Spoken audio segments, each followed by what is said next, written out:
Welcome to Lore of the Rings, where we explore the secret paths of Middle-earth and share the stories Tolkien never told. Before we dive in, take a moment to tell us in the comments where you're tuning in from and whether this tale has found you by day or by night. There is a question that haunts the winds of Galadriel's pride, whispered in the rustling leaves of Lothlorien, carried across the grey waters that stretch toward the uttermost west. It is a question spoken in silence, felt in the marrow of ancient trees, and etched into the wariness behind Galadriel's eyes as she stares across an endless horizon. Where are the gods now? In the Third Age? As shadow lengthens and the echo of Morgoth's malice returns through his most terrible servant, the world finds itself abandoned. Sauron's hand moves across the map of Middle-earth like a slow poison, corrupting, deceiving, forging chains of power that will bind the free peoples to his will. Galadriel wages her war, lonely, relentless, burning with a fury that has endured millennia. She has seen the light of the two trees. She has walked in the gardens of the gods. And yet, when she calls to them now, when she reaches across the sundering seas with the desperate hope of the Forsaken, there is only silence. The Valar, those great powers who once shaped mountains with their voices and kindled stars with their thoughts, have withdrawn. Their names, once spoken with reverence in every hall from Gondolin to Nen Menna, now fade like morning mist. The common folk of Middle-earth know them only as myth, if they know them at all. Even the elves, the firstborn who walked beside these divine beings in ages past, feel the weight of their absence like a wound that will not heal. But absence is not the same as extinction. Silence is not the same as death. Long ago, before the sun first rose, before the moon traced its silver path across the night, the Valar descended into the world. They came as architects of wonder, bearing the vision of Ilúvatar, the one, the source of all creation, into the formless void of Arda. They raised the pillars of the earth. They carved the beds of oceans and summoned forth the first rains. They wove light itself into being, creating the two trees of Valinor, whose radiance would shame every star that came after. Mang, greatest of their number, claimed the winds and the high airs as his domain.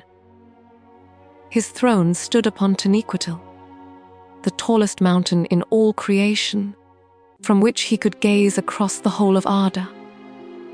Beside him ruled Varda, she who is called Elbereth by the elves, the kindler of stars, whose beauty was such that even Melkor, mightiest of the Valar, feared her. Together they watched over the world, and their halls rang with the laughter of the blessed. In the deeps moved Ulmo, Lord of Waters, whose voice was the voice of every river, every tide, every rainstorm that brought life to the parched earth. He alone would never abandon Middle-earth, even when all others withdrew. His music played in the dreams of elves and men, warning, guiding, weeping for what would be lost. Ald the smith, the maker, delighted in the substance of the world, in stone and metal, in craft and creation. His hands shaped the bones of the mountains and devised the first patterns of all things wrought by skill. It was Ald who would teach the elves their crafts, and from his teaching would come both wonder and ruin. For among his pupils would be one whose gifts would surpass all others, whose beauty would mask the greatest betrayal. Yavanna, the giver of fruits, sang the world into bloom. Where she walked, green things grew. The vast forests of Eriador, the golden malorn trees of Lothlorien, the ancient Ents who shepherded the woods. All were born from her thought, her care, her defiance against those who would see the world reduced to ash and iron. And there were others. Mandos, the doomsman, keeper of the houses of the dead, who spoke prophecies that could not be turned aside. Nienna, the weeper, whose tears watered the roots of the world, whose grief taught even the Valar the meaning of compassion. Orm, the hunter, whose horn echoed across the wild lands, heralding both terror and joy. Tolkien, the strong, who laughed in battle, and whose coming drove Melkor into the shadows in the First War. These were the Valar, the powers of the world, the guardians of Arda. They were not mere kings or queens. They were forces of nature given form, embodiments of creation's deepest truths. And they were mighty beyond the comprehension of elves or men. Yet in their glory lay a shadow, for not all who descended into Arda came with pure intent. The fans who have followed. The Rings of Power, through its first 2 seasons, have glimpsed something of this ancient tension. They have seen Galadriel's pride, her refusal to let go of vengeance, her willingness to defy even the wisdom of her own people in pursuit of a foe who wears 1,000 faces. They have seen Sauron, beautiful, persuasive, offering salvation with one hand while the other forges chains. These are not merely mortal failings. They are echoes of a far older struggle, one that began before the world took shape, before matter and spirit were divided in the very halls of eternity. The story of Middle-earth is not a tale of men and elves alone. It is the story of gods who loved their creation too much to abandon it, and gods who loved themselves too much to share it. It is the story of light and its corruption, of music and its discord, of beauty turned to horror in the space of a single choice. And as the Third Age darkens, as Sauron's influence spreads like a cancer through the beating heart of Middle-earth, one truth becomes unavoidable: the silence of the Valar is not indifference. It is something far more terrifying. It is patience. For the gods do not measure time as mortals do. 1,000 years is but a breath, an age of suffering, a single verse in an endless song. They watch, they remember, and they wait for the moment when the world they shaped will either rise to meet its destiny or fall into ruin beyond all hope of recovery. Galadriel stands on the shore, her white robes billowing in the wind that carries salt and sorrow in equal measure. Behind her, Middle-earth burns. Ahead, across waters she cannot cross, lies Valinor, the undying lands, the realm of the Valar, the home she forsook in pursuit of vengeance. The waves crash against the rocks, and in their rhythm she hears something. Not a voice, not quite, but a presence, ancient, unyielding. She does not know if it is judgment or mercy, and yet even silence has power. For the Valar do not sleep, they watch. To understand the Valar is to understand the architecture of existence itself. They are not gods in the way that mortals conceive of divinity, capricious, demanding worship, intervening in petty quarrels. They are something older and stranger. They are the thoughts of God made manifest, the melodies of the Ainulindald given form and will. In the beginning, before Arda, before time, there was only Eru, the one, Ilvatar, the source from which all things flow. And Eru, in his boundless creativity, gave being to the Aina, the holy ones, spirits vast and powerful, each embodying a facet of his thought. To them, he proposed a great theme, and together they sang. The music of the Aina, a symphony of such beauty and complexity that it shaped the very pattern of reality. In that music, worlds were born, stars ignited, mountains rose and valleys deepened. The fate of every living thing was woven into the harmony. But music can be marred, and so it was. For among the Aina was one who sang his own melody, a theme of pride and domination, seeking to augment the music with his own power rather than blend with the vision of Eru. His name was Melka, and he would become Morgoth, the black foe of the world. When the music ended, Eru showed the Aina a vision, the world that would be, Arda, shaped by their song, but not yet made real. And many of the Aina, moved by love for this vision, chose to descend into it, to enter the world and dwell within it, guiding its growth and defending it against corruption. These became the Valar, the powers, and the Maiar, their servants and companions.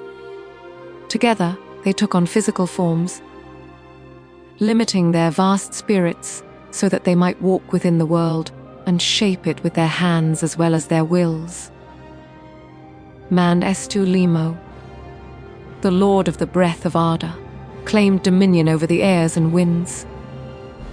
He is the closest to Eru in thought, the one who understands the mind of the One better than any other. His eyes are blue and piercing, and eagles serve him as messengers. From the heights of Taniqatal, he watches the movements of all things, and his voice, when he speaks, is like the wind that comes before a storm, both gentle and terrible. He is slow to anger, but when roused, his wrath is like the hurricane that tears cities from their foundations. Beside him, inseparable in purpose and power, is Vada Elenta Rai, Elbereth in the Sindarin tongue. She is the queen of the stars, and it was she who set the constellations in their courses. She who kindled the light of E. Rendell's Silmaril and placed it in the heavens as a sign of hope.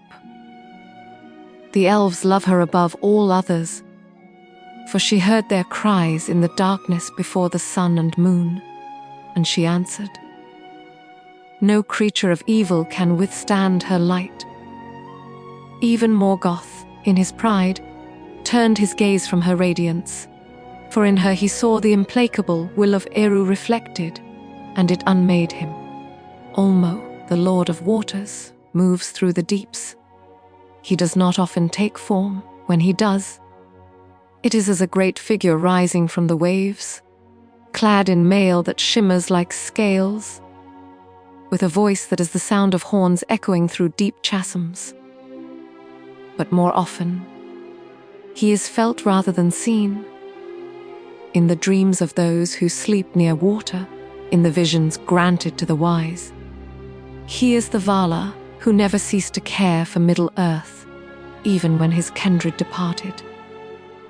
Through rivers and lakes, through rain and mist, Olmo speaks to those who have ears to hear. Tor heard him and was guided to Gondolin. The fathers of men heard him in the elder days and were led out of darkness. And perhaps in the depths of the Third Age, when all seems lost, his voice will sound again. Ald the smith is the craftsman of the Valar, and in his halls beneath the mountains of Valinor, he shapes wonders beyond mortal imagining. He delights in skill, in invention, in the transformation of raw matter into objects of beauty and utility. It was Olg who forged the vessels that hold the light of the sun and moon. It was Ald who devised the art of metalwork and taught it to the Noldor, the deep elves, whose craft would become legend. But Alder's love of creation carried a shadow. He was impatient. He desired to see his works take on life of their own, to have students and companions. And so, in secret, before the awakening of elves or men, he fashioned the dwarves. Uru rebuked him, yet loved him still, and gave the dwarves true life, but as a separate kindred outside the original design. From this act, both wonder and tragedy would spring. For old students would include not only the dwarves and the Noldor, but also a Maya named Myron, he who would become Sauron. Yavanna Kament-Ri, spouse of Ald, is the giver of life, the shepherd of all growing things. Where Ald shapes the earth, Yavanna clothes it in green. She loves the forests, the fields, the slow wisdom of ancient trees. When she learned that Ald had made the dwarves, creatures who would delve into mountains and cut down trees, she wept. And from her sorrow, she called forth the Ents, the shepherds of the trees, to watch over her beloved forests. The great Malorn of Lothlorien, the white trees of Gondor, the vast woods that once covered all of Eriador. These are her gifts, her children, and she mourns everyone that falls to axe or flame. Mandos, whose true name is Nenmo, is the keeper of the houses of the dead. His halls lie in the far west of Valinor, shrouded in shadow and silence. There, the spirits of elves go when they are slain, to await whatever Dumeru has decreed for them. Mandos knows all things that have been, and many things that will be. He speaks rarely, but when he does, his words shape fate itself. It was Mandos who pronounced the doom of the Noldor, cursing them for the kinslaying at Alquilond, binding their fate to sorrow and defeat. Yet Mandos is not cruel. He is justice, implacable and pure. And even his harshest judgments are measured by a wisdom beyond mortal understanding. His spouse is Verg the Weaver, who takes the threads of history and weaves them into tapestries that cover the walls of Mandos's halls. Every deed, every choice, every moment of joy or anguish, she captures it all, preserving the story of Arda in her weavings. Some say that to enter Mandos is to see your entire life laid bare, every thread traced back to its beginning, every consequence made clear. And in the presence of such truth, few can stand. Nienna, the Lady of Mercy, dwells in the west, beyond even Valinor, in a place where twilight reigns eternal. She is grief incarnate, the mourner of the world, and her tears water the roots of all things. But her grief is not despair. It is the grief that leads to healing, the sorrow that opens the heart to compassion. Even the Valar come to her for counsel, for she teaches pity and endurance. It was Nienna who wept for the ruin of the two trees, and whose tears, mingled with the light of Laurelin and Telperion, gave birth to the last golden fruit and the last silver flower, from which the sun and moon were made. She mourns for all who suffer, and in the darkness of the Third Age, her tears fall still. There are others as well.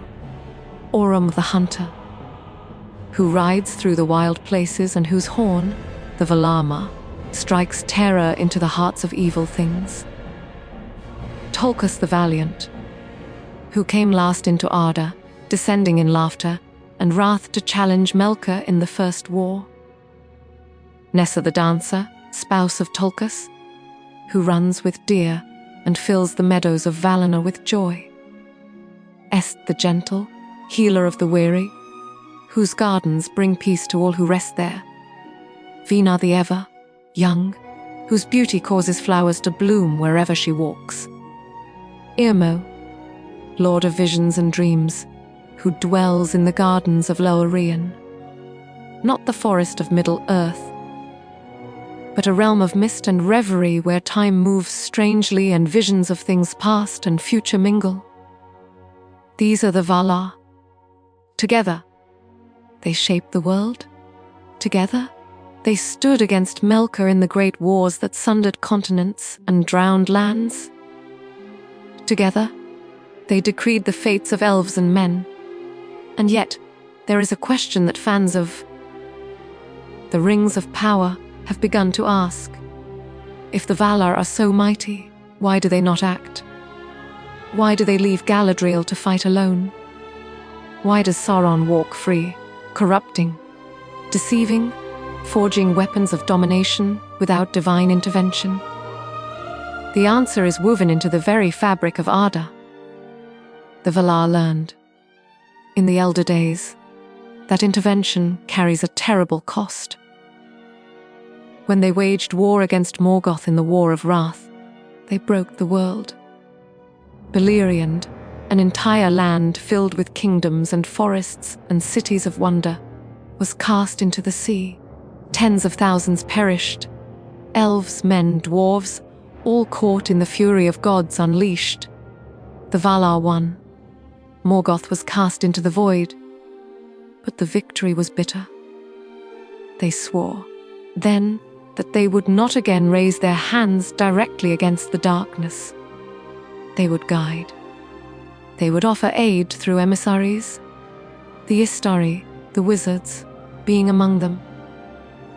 But the free peoples would have to choose their own fate. This is the tragedy and the glory of the Third Age. It is the age in which the gods have stepped back, leaving the world to mortals and immortals alike. To elves who must choose whether to fade or fight. To men who must decide if they will bow to Sauron or stand against him. To dwarves who must weigh their love of stone and gold against the call to fellowship and sacrifice. Galadriel understands this. She has lived through the rise and fall of kingdoms. She has watched her kindred dwindle, and still she fights. Not because the Valar command it, but because she chooses it. And in that choice lies a power that even the gods respect. But even among the divine, envy once stirred, and from that envy, ruin was born. There was a time when Melkor, the mightiest of the Aina, was not called Morgoth. There was a time when his name was spoken without fear, when his power was a source of awe rather than dread. He was the first and greatest of Eru's children in spirit, endowed with portions of all the gifts given to his brethren. Where Mand commanded the winds, Melkor understood them. Where Old mastered the forge, Melkor knew the deeper secrets of matter itself. Where Ulmo shaped the waters, Melkor could freeze or boil them at a thought. But Melkor desired more. He desired not only to shape creation, but to command it. He desired not to serve Iru's vision, but to impose his own. In the music of the Aina, when all sang together in harmony, Melkor introduced a theme of his own devising, a melody that clashed with the will of Eru, seeking to dominate and reshape the great song. Discord entered the music. Where there should have been beauty, there was noise. Where there should have been light, shadows crept. Eru, perceiving this, wove Melkor's rebellion into the fabric of the music itself, turning even his discord into a strange and tragic beauty. But the damage was done. When the Aina descended into Arda, Melkor came too. But he came not to build, but to possess. While the other Valar worked in concert to raise mountains and fill seas, Melkor sought to claim Arda for himself. He built his first fortress, Utumno, in the far north, a place of such darkness and horror that even the Valar hesitated to approach it. From there, he waged war against his kindred, not once, but many times across ages that span millennia. He was beautiful in those days, terrible and mighty, but beautiful. His form was radiant, and his voice could sway even the wise. When he walked, the earth trembled, not in fear, but in recognition of power. It was only later, after ages of malice and corruption, that he became the thing of nightmare. Twisted, blackened, his hands burned by the silmarils he stole, his face scarred by the claws of Fingolfin. The elven king who challenged him to single combat and wounded him 7 times before falling. The Valar waged 3 great wars against Melkor. In the first, Tulkas came laughing into Arda, and Melkor fled before him. In the second, the Valar laid siege to Utumno and cast Melkor into chains, imprisoning him for 3 ages. But they made a mistake. They released him, believing he had repented, trusting in the possibility of redemption. And Melkor, ever the deceiver, smiled and bowed and walked free, only to begin his most terrible work. He corrupted the Noldor, the High Elves, filling their hearts with envy and suspicion. He murdered Fing, the first High King of the Noldor, and stole the Silmarils, the 3 jewels wrought by Efdianor, containing the light of the 2 trees. And when the Noldor pursued him into Middle-earth, seeking vengeance, he laughed. For in their pride and wrath, they had become like him. It was Melkor who bred the orcs, twisting captured elves into creatures of malice and pain. It was Melkor who forged the great dragons, first among them Glorong, the deceiver, whose words were poison and whose gaze could bind the mind. It was Melkor who taught cruelty, who devised torment, who turned the art of creation into an engine of domination. And in all of this, he had students, servants. The greatest among them was a Maiar named Myron. For fans of the Rings of Power, the figure of Sauron looms large. The show has spent 2 seasons peeling back the layers of his character, revealing a being of immense complexity. Charismatic, strategic, persuasive. He offers healing to the suffering, order to the chaotic, power to the weak, and in doing so, he binds them to his will. This is not mere villainy. This is the corruption of divine purpose. Sauron is the shadow of Melkor, the echo of the first betrayal. But he is also something more dangerous. He is patient. Where Melkor raged and destroyed, Sauron plans and builds. Where Melkor sought dominion through terror, Sauron seeks it through seduction. He understands what Melkor never dared, that the surest chains are those forged with consent. The tragedy of Melkor is not that he fell. It is that he fell so far and took so many with him. For in the beginning, he was glorious. In the beginning, he sang with a voice that could shake the stars. And even now, in the depths of the void, where he is imprisoned beyond the walls of night, his malice endures, seeping into the world through the cracks his ruin left behind. Galadriel knows this. She has fought Morgoth's servants for thousands of years. She has seen the scars he left on the world, the blasted lands of Angband, the drowned ruins of Beleriand, the grief-stricken faces of those who lost everything in his wars. And now, in Sauron, she sees the pattern repeating, the same lies, the same promises of salvation, the same slow descent into tyranny. She stands before the assembled lords of Middle-earth and speaks the truth that few wish to hear. The enemy has not changed. He has merely changed his face. But even knowing this, she cannot act alone. For the power to defeat Sauron does not lie in her sword, or her wrath, or her ancient knowledge. It lies in the hearts of those who must choose. Elves, dwarves, men, whether to bow or to resist. The Valar set that choice before them, and they will not revoke it. For the fall of Melkor, taught them this: even gods cannot force the world to be good. They can only shape it, guide it, and hope that in the crucible of choice, something beautiful will emerge. From Melkor's shadow rose another, fairer, subtler, yet bearing the same fire. His name, in the beginning, was Meren. It means the admirable. And he was, among the Maiar, spirits of lesser power than the Valar, yet still far beyond mortal comprehension. Meren was counted among the wisest and most skilled. He served Ald the Smith, and under his tutelage, he learned the secrets of craft and creation. He could forge weapons of surpassing beauty, devices of intricate complexity, structures that would endure for ages. He loved order. He loved precision. He loved the idea that the chaos of the world could be tamed, shaped, perfected. But perfection is a dangerous love. For Meren began to see the world not as it was, but as it should be. He looked upon the free peoples, elves, men, dwarves, and saw disorder. He saw them bickering, failing, suffering.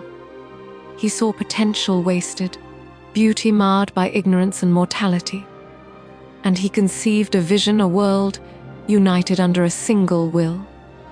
A world in which suffering was abolished, in which every creature had its place, in which nothing was wasted and nothing was lost. It was a vision born of compassion, twisted by pride.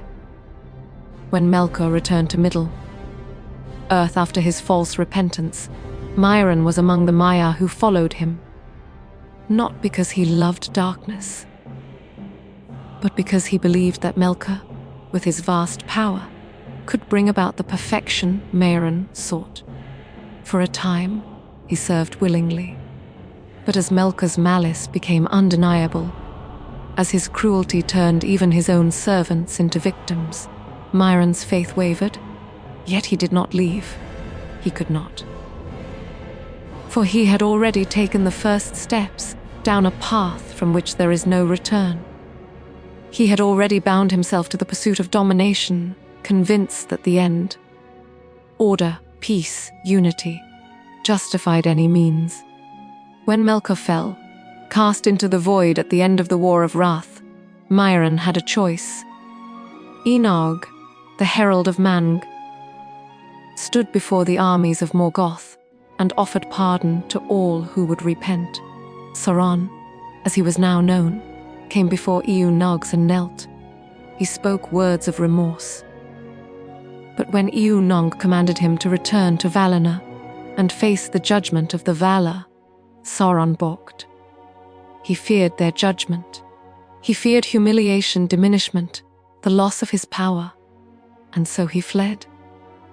And in fleeing, he sealed his fate. For 900 years, Sauron remained hidden, nursing his wounds, rebuilding his strength.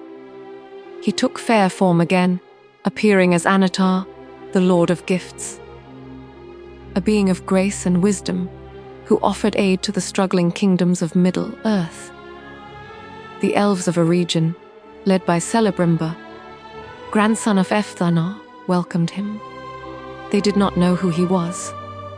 They saw only his knowledge, his skill, his promise of greatness. Together, they forged the Rings of Power. This is the heart of the Rings of Power. This is the moment when Sauron's vision, order through domination, takes physical form. The rings were meant to be tools of preservation, of healing, of strength. And in part, they were. But woven into their making was Sauron's will, his plan to bind the bearers to himself. For in secret, in the fires of Mount Doom, he forged the One Ring, the ruling ring, the ring of power that would control all others. And when he placed it upon his finger, the elves knew. They felt his presence like a cold hand closing around their throats. They removed their rings and hid them, and Sauron's plan was thwarted, in part. But the 9 rings given to men, and the 7 given to dwarves, could not be recalled. The men who bore them were great kings, sorcerers, warriors of renown. But the rings consumed them. They became wraiths, shadows bound to Sauron's will. The Nazgul, the ring wraiths, his most terrible servants. The show captures something essential about Sauron that the films, for all their grandeur, could only hint at. His seduction is not crude. It is elegant. He does not force. He offers. He speaks to the deepest desires of those he seeks to corrupt. Galadriel's need for purpose. Celebrimbor's desire for legacy, the ambitions of kings who wish to leave their mark on history. And in offering, he binds. Galadriel, above all, embodies the emotional heart of this tragedy. She has fought Sauron for centuries, driven by grief and rage, and the memory of her brother, Finrod, who died in Sauron's dungeons in the First Age. And yet, in the show's 2nd season, she is confronted with a terrible truth. She has been deceived. Sauron walked beside her, spoke with her, and she did not see him for what he was. This is not merely a plot twist. It is a reflection of something deeper. The realization that evil does not always come roaring with fire and sword. Sometimes it comes as a friend, offering comfort and counsel. Sometimes it wears a beautiful face and speaks words of healing. And by the time you see the chains, they are already locked. Fan theories abound regarding Season 3. Will Galadriel be given visions of Valinor, memories of the Valar's light, to fortify her against Sauron's lies? Will Celebrimbor, before his inevitable doom, glimpse the truth of Anatar's nature and forge something that can resist him? Will the show dare to depict the deeper, mythological layers of Sauron's origin, the divine being who fell, the Maya who once sang in the music of the Aina, the servant of old who loved beauty before he loved power? The answer lies in understanding this Sauron is not merely an enemy to be defeated. He is a mirror, every character in the Rings of Power who confronts him must also confront something within themselves. Ambition, pride, fear, despair. And in that confrontation, they must choose. Not between good and evil in the abstract, but between the hard, painful work of freedom and the seductive ease of submission. This is the lesson the Valar learned when Melkor fell. This is the lesson they seek to teach the free peoples now, in their silence. That power, no matter how benevolent its intent, is not the path to salvation. That true strength lies not in dominion, but in sacrifice. That the world cannot be perfected by force, only redeemed by love. And so the question echoes again, across the ages. If Sauron was once of the Valar's light, can that light ever be unmade? There are halls in Valinor that even the elves seldom visit, places where the light of the 2 trees never reached, where silence reigns, and where the fabric of fate itself is spun, woven, and judged. These are the domains of the Valar who govern not the substance of the world, but its meaning. Mandos, Nienna, Verg, the weavers of destiny, the keepers of sorrow, the ones who hold the threads of every life in their hands. To enter the halls of Mandos is to step outside of time. The spirits of slain elves come here, their bodies left behind, their Efgar, their souls, drawn westward across the sundering seas to this place of waiting. The halls are vast beyond measure, filled with shadows that are not darkness, but the absence of haste, of passion, of all the urgency that defines mortal life.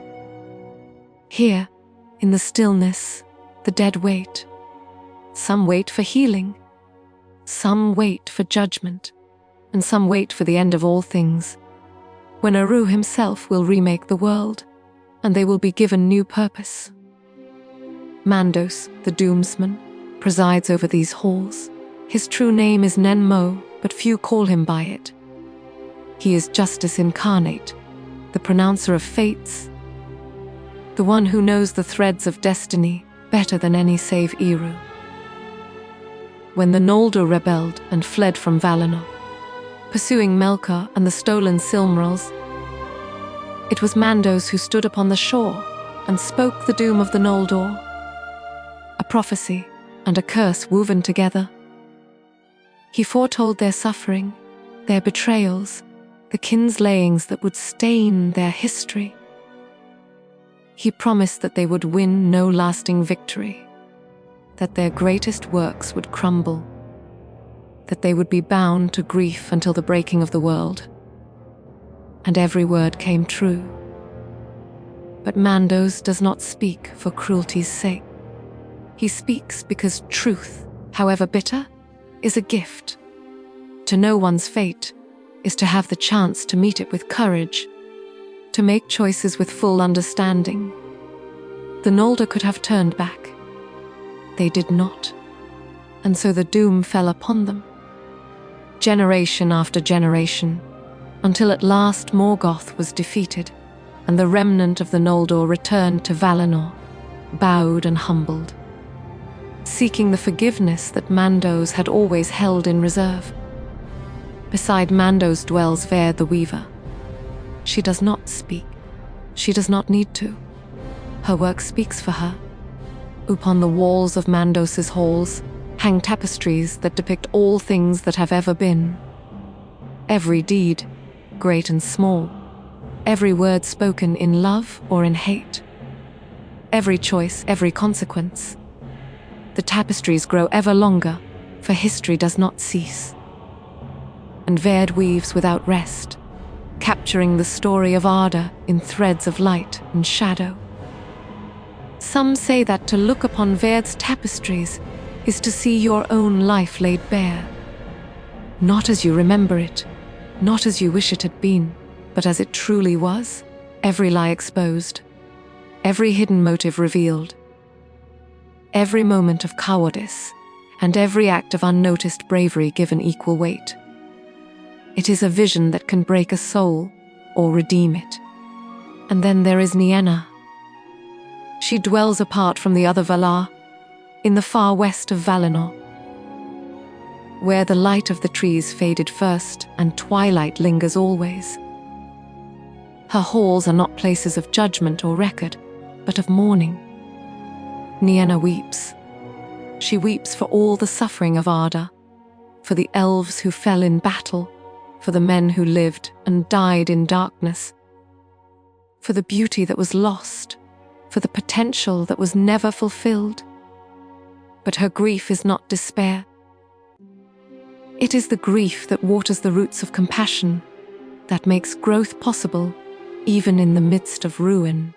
It was Nienna who taught Gandalf, Ol Rin as he was known in Valinor, the value of pity. It was she who wept over the ruin of the two trees, and whose tears, mingled with the last light of Lorelin and Telperion, allowed the creation of the sun and moon.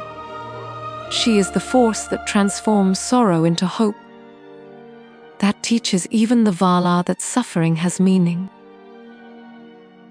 These three, Mandos, Vair, Nienna, represent something essential to Tolkien's mythology. They are the acknowledgement that the world is not fair, that suffering is real, that loss cannot always be undone. But they are also the promise that nothing is wasted, that every tear is counted, that even in the darkest hour, the story is not over. For fans of The Rings of Power, this offers a tantalizing possibility. What if, in Season 3, Galadriel, battered, betrayed, facing the reality that Sauron has outmaneuvered her at every turn, receives a vision from the west? Not a command, but a reminder. a glimpse of Vaird's tapestries, showing her that her choices, her suffering, her refusal to yield, are woven into something greater than she can see, that her fight is not in vain. What if Elrond, whose heart is divided between the elven and the mortal, between memory and hope, is granted a dream sent by Ulmo or Nienna, a vision of the future, of the role his household will play in the salvation of Middle-earth? For it is in Rivendell, centuries hence, that the Fellowship of the Ring will be formed. It is in Rivendell that Frodo will find refuge. It is Elrond's lineage, through his daughter Arwen, that will unite the thrones of elves and men at the end of the age. What if Celeborn, missing, presumed lost, is not dead, but held in some liminal space, waiting? The show has been deliberately vague about his fate, and fans have speculated wildly. Could he be in the care of the Valar, held until the moment when his return will have the greatest meaning?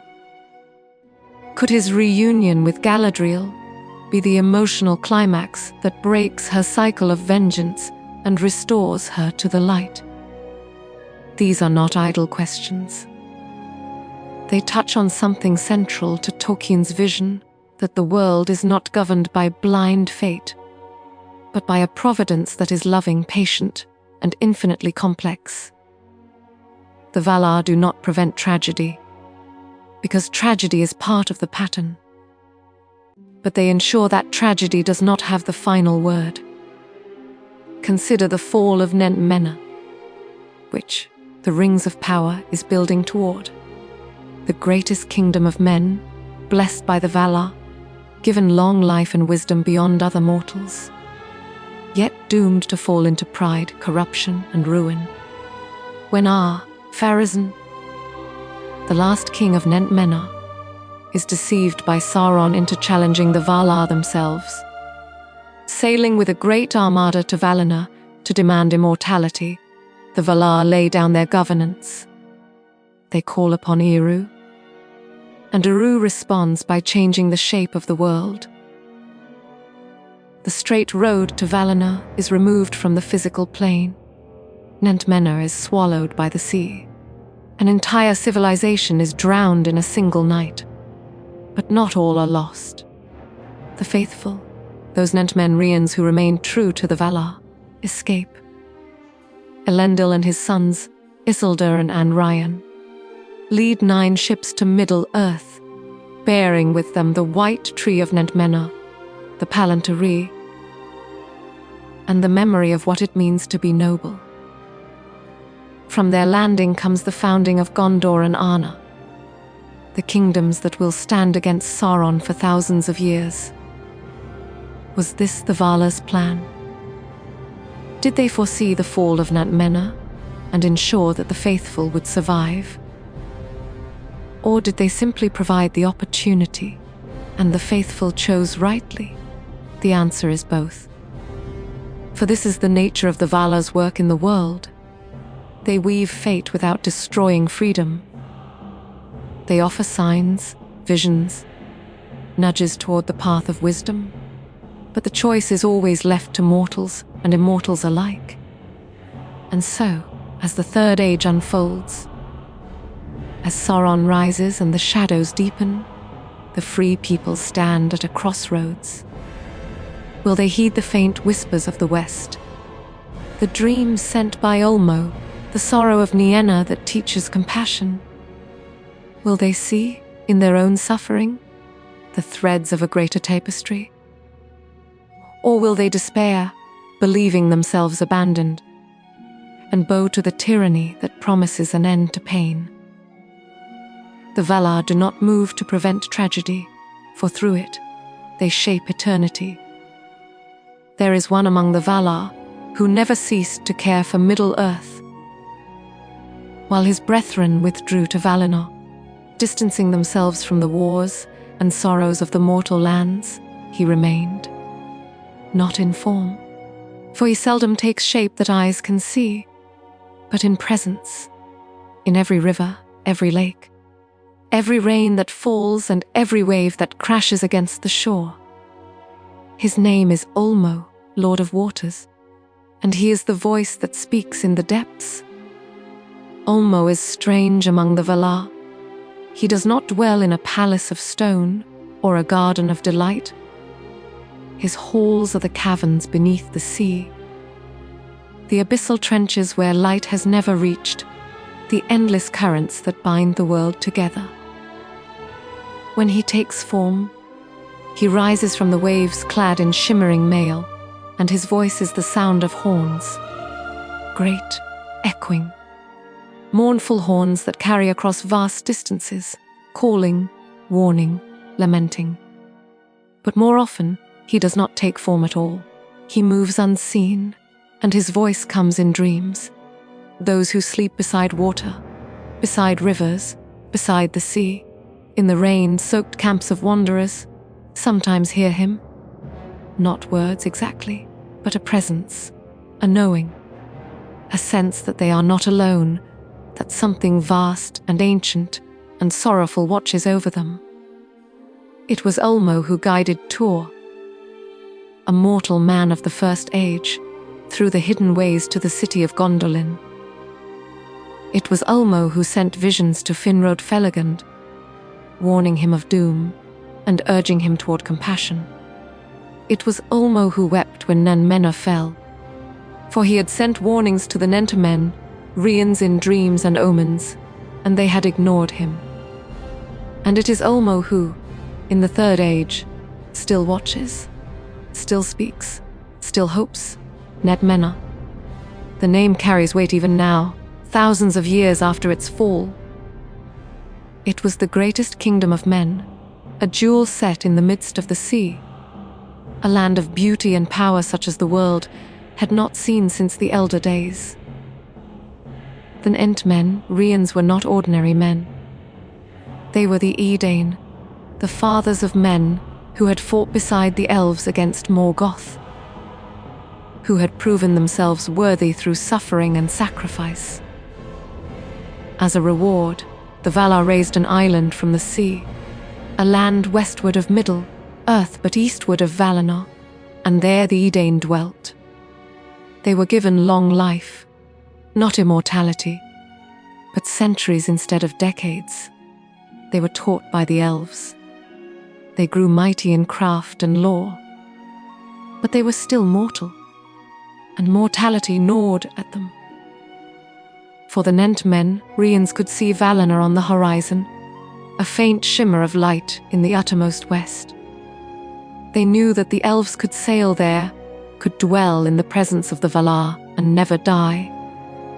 And they began to envy, to question, why should the elves have immortality while men must die? Why should the gift of Eru, mortality, the freedom to pass beyond the world, feel like a curse? Sauron saw this envy and exploited it. When Pharazôn, the Golden, the mightiest king Nen Menna had ever known, took Sauron captive and brought him back to the island as a prisoner, Sauron did not resist. He smiled, he bowed, and within 3 years, through honeyed words and subtle lies, he had corrupted the king's heart. He convinced Pharazôn that the Valar were jealous gods, hoarding immortality for themselves, and that if Nen Menna sailed west with a great fleet, they could seize the undying lands by force and claim eternal life. The faithful, those Nentamen Rians who remained true to the Valar, begged the king not to do this. Amandil, father of Elendil, even sailed west alone, hoping to plead with the Valar for mercy. He was never seen again. But his son Elendil heeded his last command: prepare to flee. And so, when Pharazôn's fleet sailed into the west, when his armies set foot upon the sacred shores of Valinor, the Valar laid down their power. They would not fight men. They called upon Eru, and Eru responded. The world was changed. The flat earth was bent into a sphere, and the straight road to Valinor was removed from the physical plane. Only elven ships, sailing with the blessing of the Valar, could find it. As for Menna, it was swallowed by the sea. Mountains fell, cities crumbled. The waves rose higher than the tallest towers, and in a single night, the greatest kingdom of men was drowned. The rings of power is building toward this moment. Fans know it is coming. The show has already introduced Pharazôn, played with chilling charisma as a man of ambition and pride. It has shown the tensions within Menna, the resentment toward the elves, the fear of death, the whispers of those who believe the Valar have abandoned them. And it has shown Sauron's hand at work, planting seeds of doubt and ambition. When the fall comes, and it will come, it will be one of the most visually and emotionally devastating sequences in the history of fantasy television. Imagine great towers collapsing into the sea, the screams of the drowning drowned out by the roar of water, the flash of lightning as Eru himself reshapes the world. And in the midst of it, 9 ships fleeing eastward, bearing the last remnants of Menna's light. Elendil Isildur, the White Tree, the Palantir. But the fall of Menna is not merely a tragedy. It is a warning, a demonstration of what happens when mortals, in their pride, seek to overthrow the order of creation. And it is a mercy. For Eru does not destroy Menna out of cruelty. He destroys it because if Pharazôn's fleet had reached Valinor, if they had set foot in the Undying Lands and claimed immortality by force, they would have become something monstrous. Immortality without the grace of the Valar is not life. It is undeath. It is the fate of the Nazgul. Eternal existence bound to the will of another, forever enslaved. Eru, in his love, spared them that. But the men of Menna did not see it that way. The survivors, those who became the ancestors of Gondor and Arnor, remembered the fall as a betrayal. They remembered the Valar as jealous and cruel, and this bitterness festered, shaping the politics and spirituality of men for ages to come.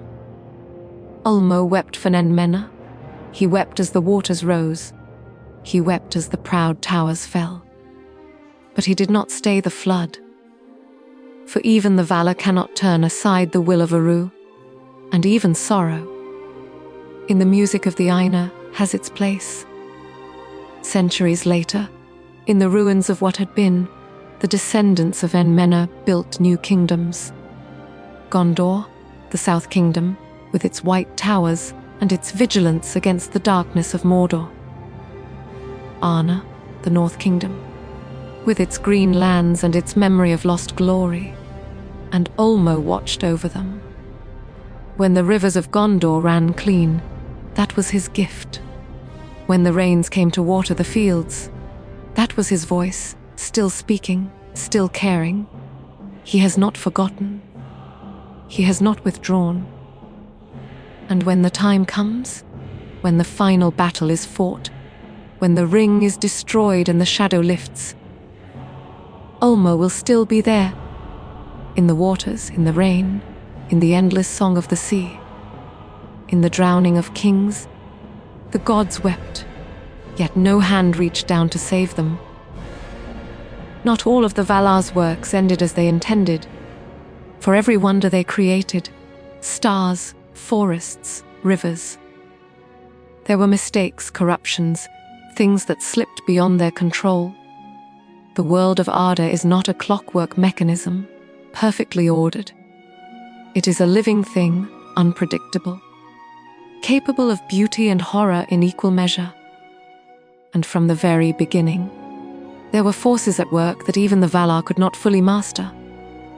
Dragons, Balrogs, nameless things that gnaw at the roots of mountains. These are the remnants of Morgoth's malice. Born from his corruption of the music of the Aina, from his twisting of the world's foundations. But they are also, in a strange way, proof of the world's vitality, for Morgoth could not create. He could only corrupt, and the things he made, the orcs, the dragons, the great spiders, were perversions of existing life, not true creation. Yet they endure. Long after Morgoth was cast into the void, his works remain. The dragons sleep in hidden lairs, ancient and terrible. The Balrogs lurk in the deep places of the world, waiting. And the shadow of Morgoth's influence seeps into the hearts of those who seek power without wisdom. Ald the Smith, more than any other Valar, bears the burden of this knowledge. For he loved creation, and in his eagerness, he sometimes acted without full foresight.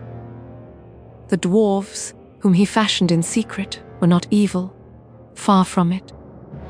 They became one of the great kindreds of Middle-earth, renowned for their craft, their loyalty, their endurance.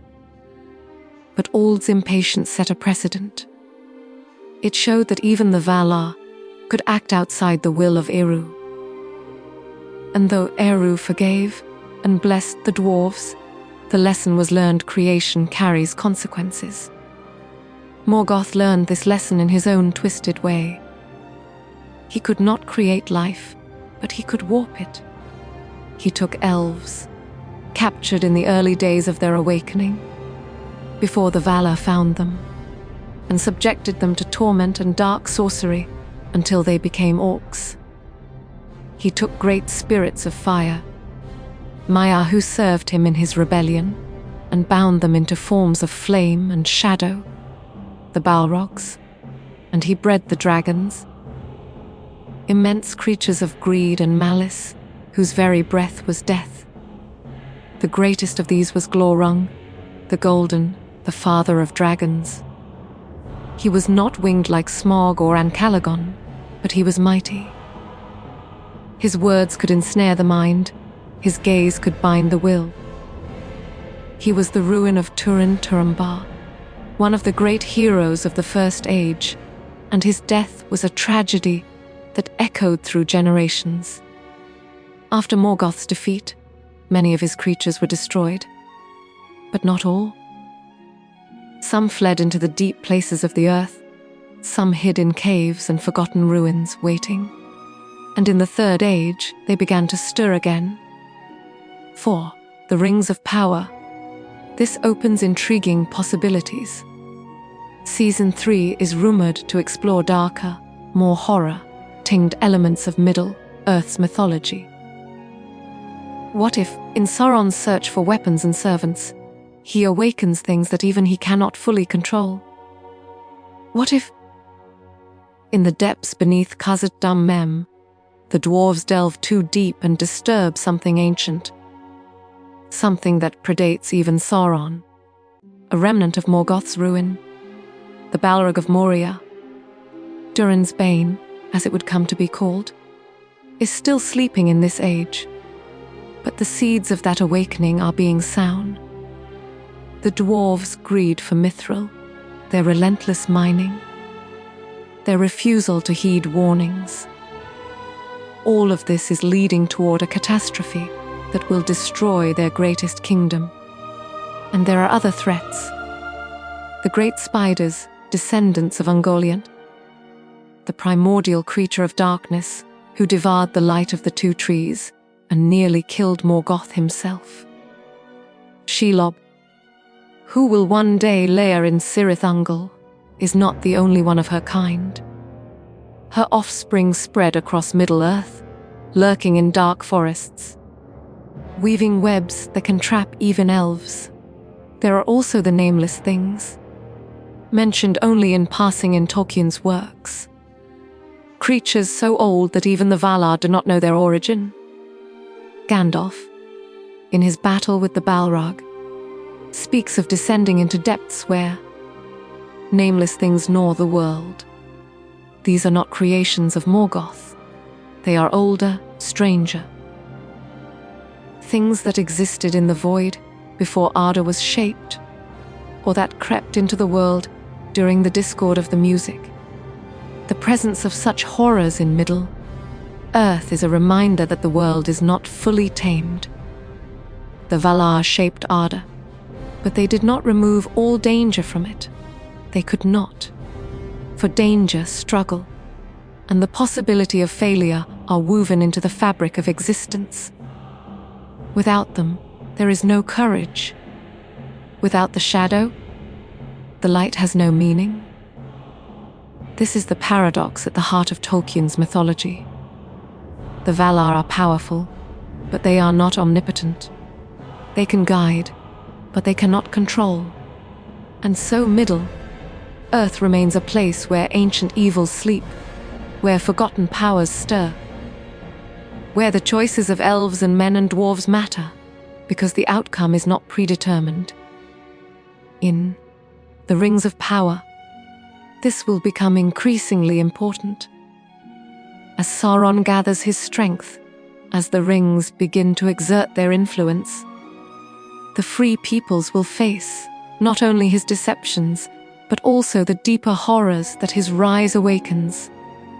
They will have to confront the possibility that even if Sauron is defeated, the world will never be safe. That vigilance is eternal, that the price of peace is constant struggle.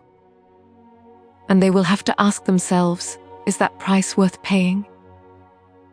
The Valar believe it is, for they have seen the alternative, a world ruled by Morgoth, a world without hope, without beauty, without freedom.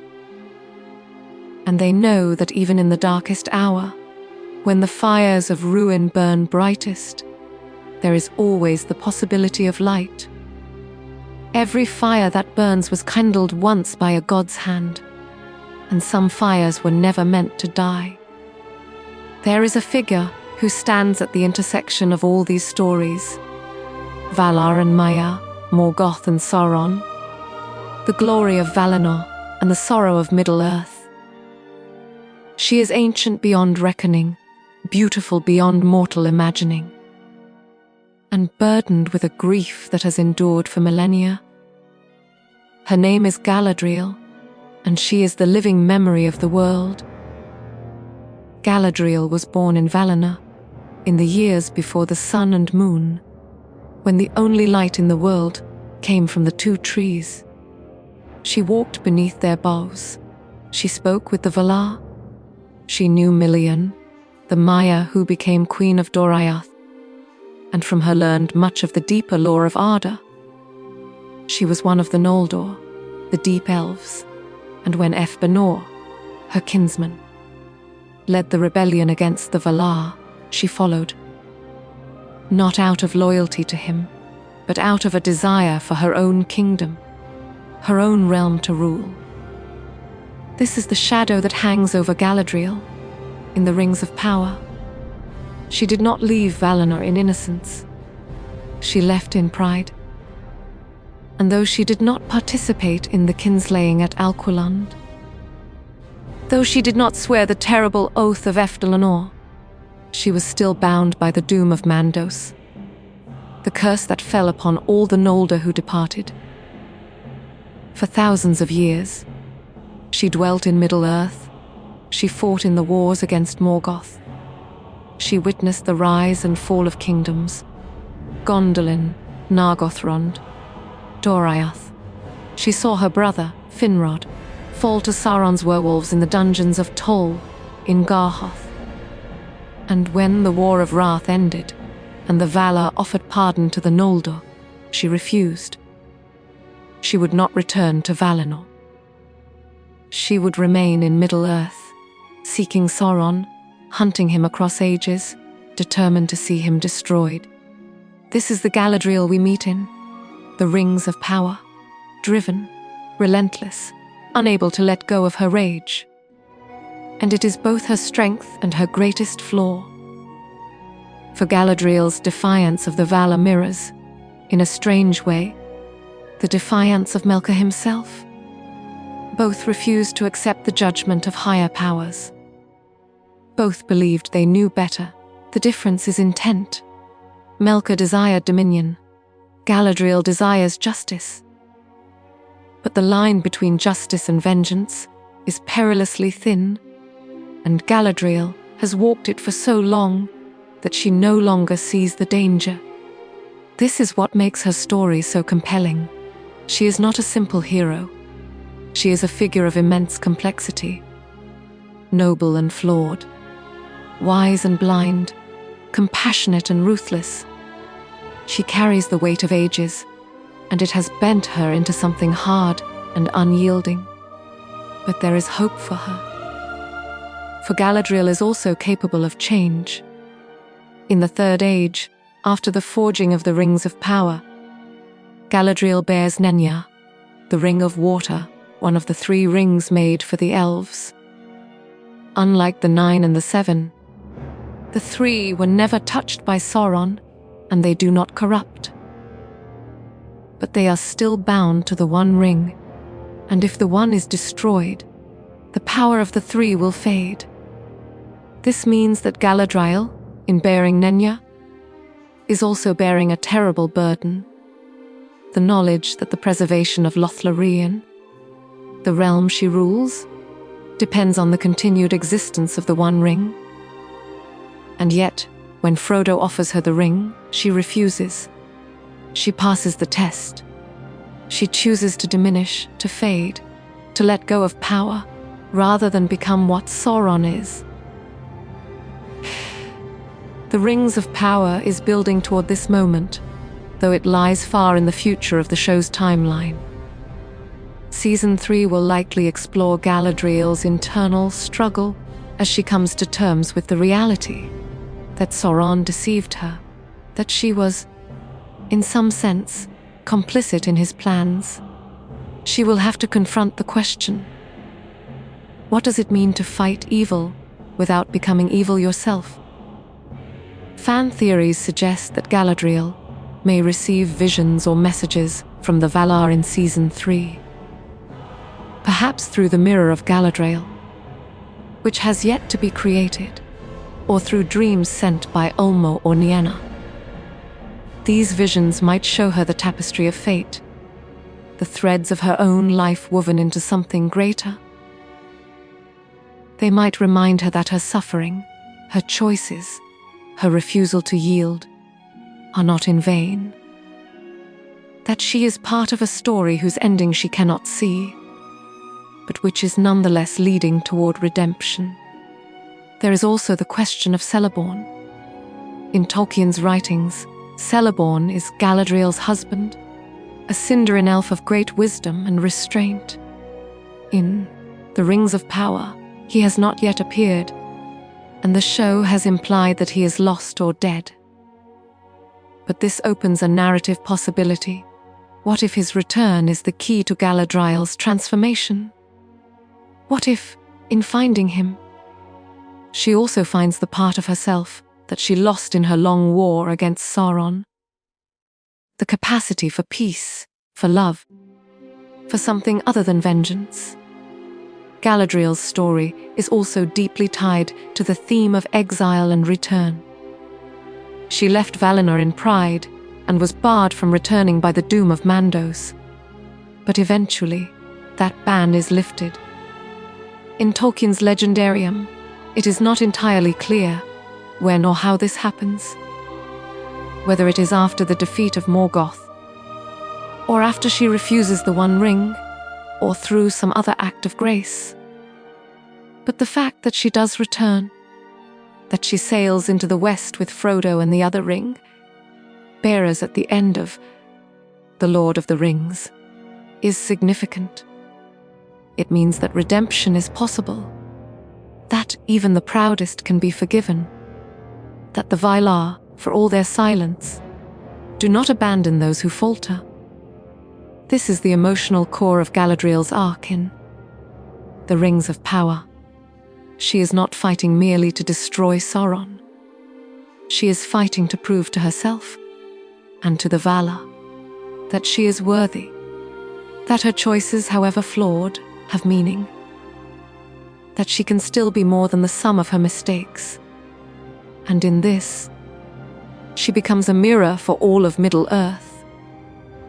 For if Galadriel, ancient and mighty, and burdened with the weight of ages, can find redemption, then so can anyone. So can the men of Nent Menna, who fall into pride and are drowned, yet whose descendants build new kingdoms. So can the dwarves, who delve too deep and awaken horror, yet whose courage and loyalty become legend. So can even Isildur, who claims the One Ring and is corrupted by it, yet whose line endures and produces Aragorn, the king who will heal the world. The Valar watch all of this. They see Galadriel's struggle. They see her pain. And though they do not intervene, though they do not send armies or command her path, they are present. In the wind that carries her ship across the sea, in the stars that shine above Lothlorien, in the water of the mirror that shows both what is and what may be. They are the silent chorus of Middle-earth's story. The witnesses who ensure that nothing is forgotten, that every choice matters, that even the smallest act of courage is woven into the fabric of eternity. Will the Valar forgive the one who defied them, or has Middle-earth been left to its own doom? There comes a moment, in the long twilight of the Third Age, when the last ships sail from the grey havens.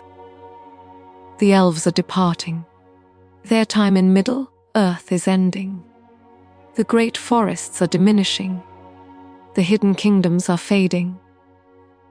And with them goes something irreplaceable. The memory of the elder days, the knowledge of the Valar, the living connection to the world's creation. But memory, as the Valar know, is not the same as presence. And presence is not the same as intervention. The Valar shaped the world, but they did not intend to rule it forever. They were meant to be guardians, teachers, guides, not kings.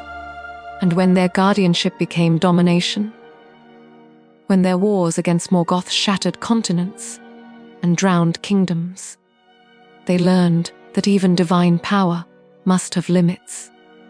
They withdrew. They left the fate of Middle-earth to its own people.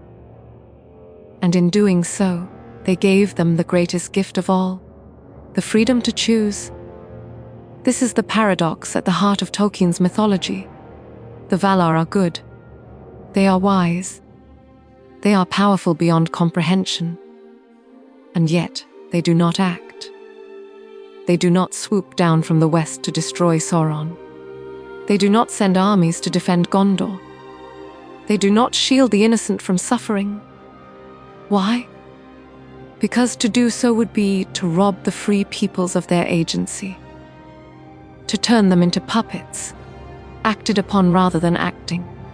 And a world of puppets, no matter how peaceful, is not a world worth saving. The Valar learned this from Eru. For Eru, in the beginning, sang the music of the Aina, and Melkor introduced discord. And Eru did not silence Melkor.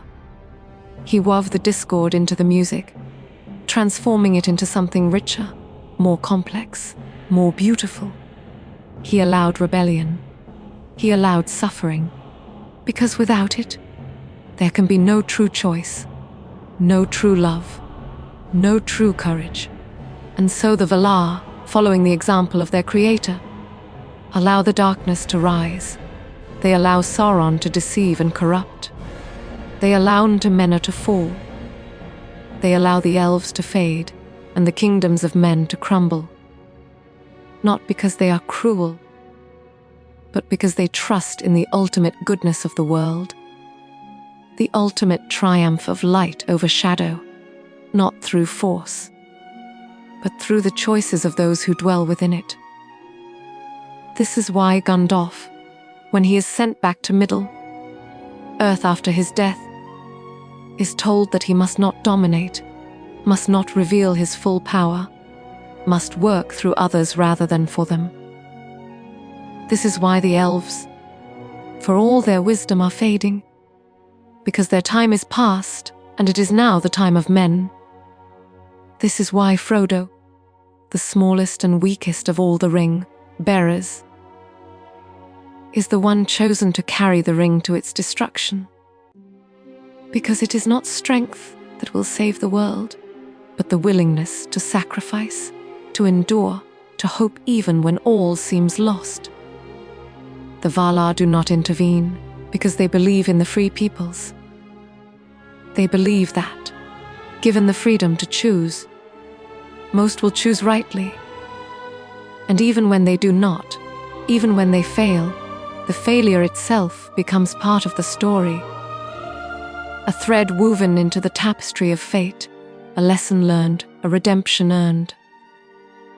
Galadriel, standing on the shores of Middle-earth, looking westward, embodies this tension.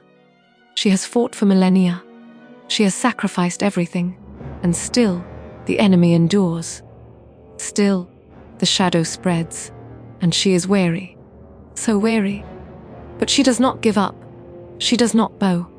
She does not despair, because she remembers the light of the two trees.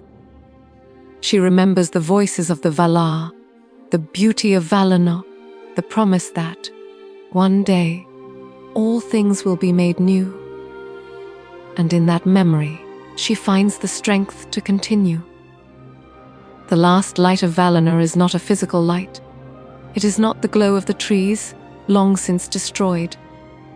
It is something else, a memory, a hope, a conviction that the world, for all its darkness, is still worth fighting for. This is the legacy of the Valar. Not their power, but their patience. Not their interventions, but their restraint. Not their domination, but their trust. And when the final battle is fought, when Sauron is defeated and the One Ring is destroyed, the Valar will still be there, not as conquerors, not as saviors, but as witnesses. As the eternal chorus that sings the song of the world, reminding all who listen that every choice matters, that every sacrifice is remembered, that no act of courage, however small, is ever lost. For the story of Middle-earth is not the story of gods and their works. It is the story of elves and men and dwarves and hobbits, of ordinary people, faced with extraordinary darkness, choosing to do what is right, even when it costs them everything. And in those choices, the light of the Valar shines brightest. Galadriel boards the last ship. The wind catches the sail, and as Middle-earth fades behind her, she turns her face to the west, not in retreat, not in hope. For the gods are not silent, they never were. They are simply waiting for the moment when their children, having endured the trials of mortality, will join them in the halls of eternity, not as subjects, but as equals.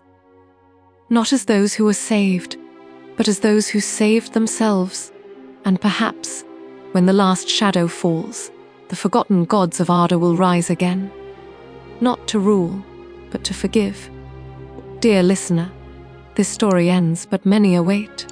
Subscribe so no tale escapes you.